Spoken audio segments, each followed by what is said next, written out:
Amahoro meza kuri mwese aha twari tuvuye muri Michigan dutera tugenda muri Kentucky aho tugiye kugutumire twari twaha kugira ngo tuje kubakorera ibikorwa bidasanzwe muri ubwo butumire rero tumaze gushika muri Kentucky twahuriye n'abaririmbyi batandukanye mu ba Steven Sogo ni mwiratira ijisho murabe ukuntu byari bimeze ku munsi mukuru wa Independence Day aho twibuka ukwikukira kw'abarundi. Je banyitwa Gerard naje mba muri Lansing Michigan nkorera kuri kino kinyamakuru uri murabona hano imbere yawe ni GGBTV twazanye hano no kugira ngo tugiranire ibiganiro n'abaririmbyi batandukanye nkuko twabiherewe ubutumire nabene kubitegura ngaha tukaba twanezero kuba twababonye namaze kubamenya numvise izina ko ari Steven Sogo ariko abenshi barabumba batarabamenya mwoshobora kubibwira muri make. Steven Sogo nk'abandi umuririmbyi w'umurundi aba ubunye mba hano America Dallas, so abantu benshi banzi ku ndirimbo nyinshi harimwo iz'ikirundi zayagize Burundi n'umuco, so nibaza ko otuye hano muri America mu yihe ntara? mba muri state ya Texas Dallas. Byagutwaye ikiringo kingana gute kugira ushike ngaha? Oya kuya naje n'indege urumva wagurutse abazungu barayamaze. Bo muheruka gusubira mu gihugu ryari? Haraciye imyaka nk'itandatu mutarindwi gutyo. Kuko ndazi yuko mwebwe mu bintu bijanye no guperforming ibintu nk'ibi nivyo bintu musanzwe mukora, nta kintu coba caguteye ubwoba kuri uno musi wa none muri bino birori vyabaye? Towe nta na kimwe ariko narindiriye ko nshikirwa, nta na kimwe ibi bisanzwe cane gose. Yego je rero burya nakuze numva muririmba mugabo nagumye numva Steven Sogo ariko nifuza kumenya yatanguye kuririmba Steven Sogo afite imyaka ingahe? Steven Sogo atakurimba afite imyaka 14 gutyo, ariko mugabo kuva mu buto bwiwe yamye akunda gutamba cyane. Nakunda gutamba cyane. Agapiripiri kanje kabisa ibintu karababa karakubavye makuguma gose nkatamba cyane, mugabo ntaramenya ko bise impano yo kuririmba. Ama rero ntangura kumenya kuvuza gitari, ndiye kuvuza gitari mu nyuma noneho ntangura kuririmba. Urumva rero bikaca bijyanemo byose rero. Ubu no musi ukubita gitari ukubita byose ngira studio ni gwawe byose nuvyikorera? Ndavuza gitari, ndavuza piano, ndavuza bass, ndavuza solo, ndavuza percussion, ndavuza kembe, inanga, umuduri, ndavuza ibintu muri make. Nta bibazo birebere ndimo ndashaka kukubazaho nk'ivy'aba underground, shaka kukubaza nk'umuntu uri mu rwego rukomeye cyane. So none ikintu ufasha muri uno mwanya niyi saha ku bantu barimwo baragukurikira inyuma mu kugira ube influence canke ubasunike mu muziki wabo, ikintu nyamukuru ukunda kuba wobabwira coba nk'ikihe ku bantu ndazi kuhura n'abaririmbyi benshi misi yose ubabwica ubabwira gikomeye cyane kiruta ibintu byose nikihe? Ikintu ndabwira cyane nuko iyo ukunda ikintu ugomba kukibandanya, icyo ni cya mbere. Cya kabiri ndabwira abantu bakora umuziki b'abarundi cyane bawukore ariko mugabo ntibibagire akaranga ari kuvuga indirimbo yose uko uyikora kose, umudiho uwo ari wo wose ari uburyo gushiramwo akaranga kakanu kiwacu umuco umuntu akumva yuko uyu muntu iyi ni ingoma yiwacu y'umurundi. Icyo kintu rero ndagishimira ko cyane gose, icyo urimba cyose mugabo gerageza ushiremo akantu kinjya gutwi ku Burundi aho uturuka. None nk'iyo bishitse umuntu ukamuhanurira ico hariho ingaruka runaka nk'ivy'ugwanko bikunda kuba byoshitse nk'umuntu yumubwiye nk'uko? Oya, nta urakwanka iyo umubwiye ikintu nk'icyo? Oya kurumva ko ndabasigurira, ndababwira ati umudiho wose no kuwuvuza wose, umudiho wose wumva ushaka kuvuza wose uje mu mutwe no kuwuvuza, ariko mugabo nko muri album yawe canke mu ndirimbo zawe ugerageze uronderemwo indirimbo wogira ziguha identity zikuranga wowe icuri rero uri umurundi ugomba kugira indirimbo ifise akanovera k'ikirundi ifise novuga nko inganzo ikinyarwanda niko acita mu kirundi ifise nka fond ifise nyine wumva ko indirimbo ifise ukuntu ivuga nyine bwa kirundi bwa murundi nyine numva ushaka kuvuga yego ndimo ndakumva neza cyane gose aho ndagutora gose kabisa kuko sindibagira cyane gose nubwo mbonekana nk'umuntu muto oya kariyo gatoya uri umusaza so none muri rusangi kugira ngo mube mwashitse ngaha mukaba mwakoze ibintu bikora inka nka bijya byose kuri stage biba byabatwaye nk'imyaka ingahe kugira mu byitegurire bino birori kweri n'ukuri oya ibirori nta mwaka byantwaye kwitegura kuko urumva asanzwe n'ubundi indirimbo ndazifise kuko ndaziperforming asanzwe ndabimenyereye ndamaze kuziperform urumva nubwo bogucakirira aho nyene ugenda witeguye umwanya uwo ari wo wose uburirete wumva bwakuririmbe ndaza kuririmba bo hanyuma muri rusange ugeze kuri stage imisi yose ikintu kigunda kugucanganya ni nk'ikihe nta kintu na kimwe kigucanganya nta kintu na kimwe kuri stage kincanganya ni kuvuga iyo hari ibitari ndavuza ibitari iyo bidahari ndagira kapera iyo indirimbo ihari nkagira playback kuvuga nta kintu bisigura yuko hajya nubwo bari guca baguha gitari hajya no baca wikubitira ugaca ugenda n'umwana gitari amwe ko nabonye amasaha agiye mwe gucomeka nabo birebire ngikura mu kuvuga urumva jewe iyo ngiye muri performance ndazana ibintu byose bishoboka byose igihari cyose nkagendaho n'igihari neza cyane naho ndumva wewe uza waramaze kuba umusirikare w'umuziki aho uri hose wama witeguye umwanya wose ku bantu biba bipfuza n'ubundi kumenya Steven Sogo mu burebure wewe uri umupapa w'abana cyangwa uracara umusingo kuko abaririmbyi benshi ni umwe n'ikimanyu usanga bagira abantu zabafasha Steven Sogo n'umupapa okay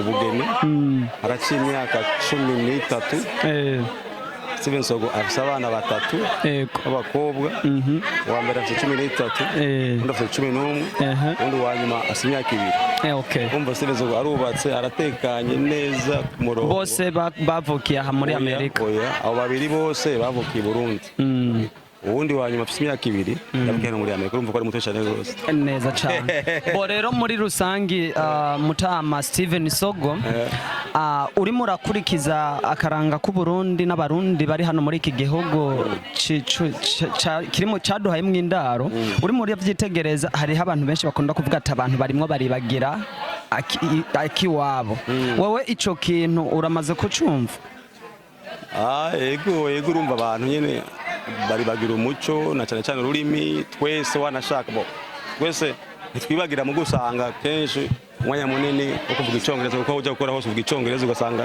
icyongereza cyagutwaye ugasanga nicyo kenshi none n'umuco bikaca bijana ariko mugabo umuco rero uguta umuco rero ni bibi navyo harimo abantu bamwe bawuta kuko bumva nyene bari kure y'umuco ariko mugabo umuco no kugumana umuco no kugumana umuntu afise umuco aba yumva afise byose udafise umuco hari ukuntu mu mutwe uba wumva utazi yuri ugasanga wigenza n'ukuntu nyene gutazi yuri nyene mugabo y'umuco wawe ufise ugumanye uko rero ivyo wogira byose ivyo ufata byose mugabo uribuka yuko urafise umuco wawe ugufasha ugutandukanye wanashaka n'abandi bantu kandi akaba hari ibintu udashobora kuba wokora kuko utandukanye n'abandi bantu so rero ndimo ndakurikiza injana zawe zose ukora n'izo usohora kuko ngiye kuraba majority y'umuziki mfisemwo mu muntu mu isimu yiwanje canke numviriza ngira kuri YouTube ugiye muri library playlist ngira ngo byoza mu bwa mbere nta munsi n'umwe ndumva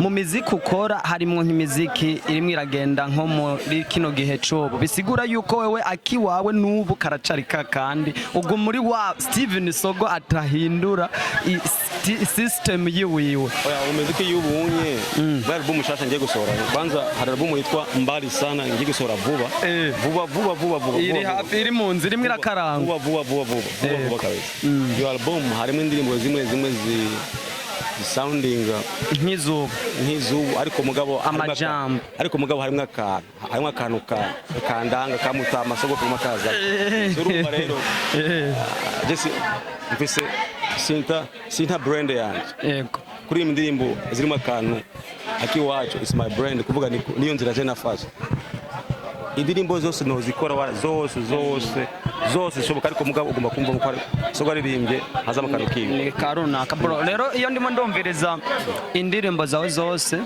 nkumviriza Steven Sogo nca numvamwo Uburundi carico kubera irebo mon pays Burundi irebo nka kujya ntuze bangabore wose barimvye zijya za Sagamba Burundi. Rero ndimo ndavyumviriza bingarura kumenya ati umurundi ni iki, umurundi ni ukuvuga iki. None tugarutse gato ku bantu usanga baba bagaragara ko bataye umuco, ikintu ubona wo babwira gisumbirije gusumvya ibindi byose coba nkikiye, kuko mu Kirundi bavuga ngo webagi nta umenye yaja atazi yo yavuye, kandi nta ugiri yaja atagira yavuye.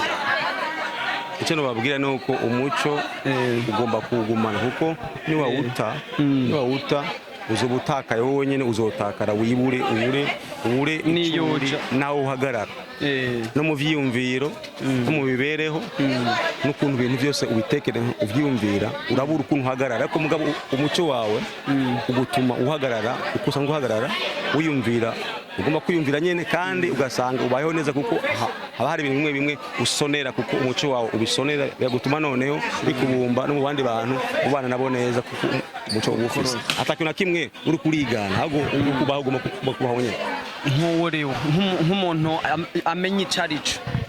Bo none muri rusange ku baririmbyi bagenzawe no mu bari inyuma barimwo bakurikira inyuma, mwebwe nk'abatama bo muri zikindundi, ico mwobabwira ni nk'ikihe, nk'inkebuzo canke impanuro isumba ibindi byose muri aka kanya, kugira ngo ce dusozera ikiganiro cacu gitoya, kuko ndabona baguma bakwakura ngo garuka ngo nyaruka. Icyo gusa nobwira abantu dukunda iwacu niyo tuva n'ibyacu, ariko mugabo umwe wese arashaka kuvuza ibyo ashaka byose uko yumva nyene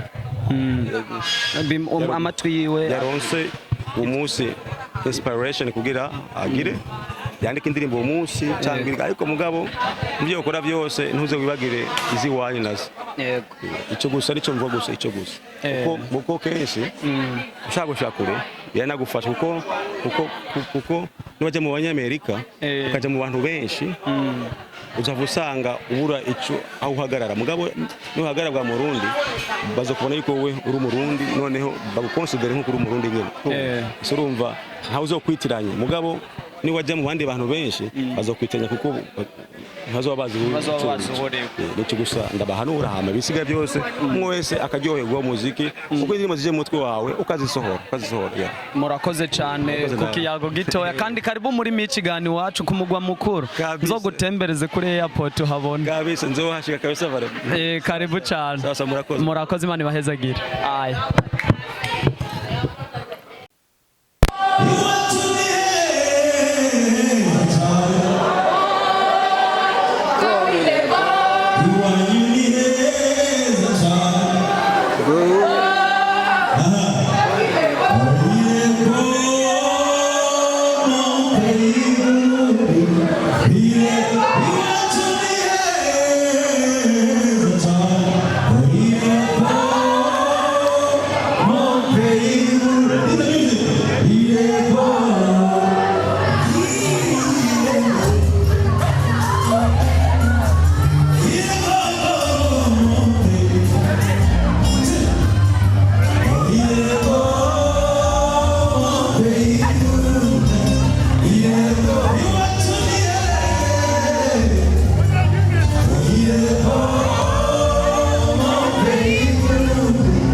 est beau, mon pays Burundi. Il est beau, il est beau. Oh, il est beau, mon pays Burundi. Il est beau, comme il est beau.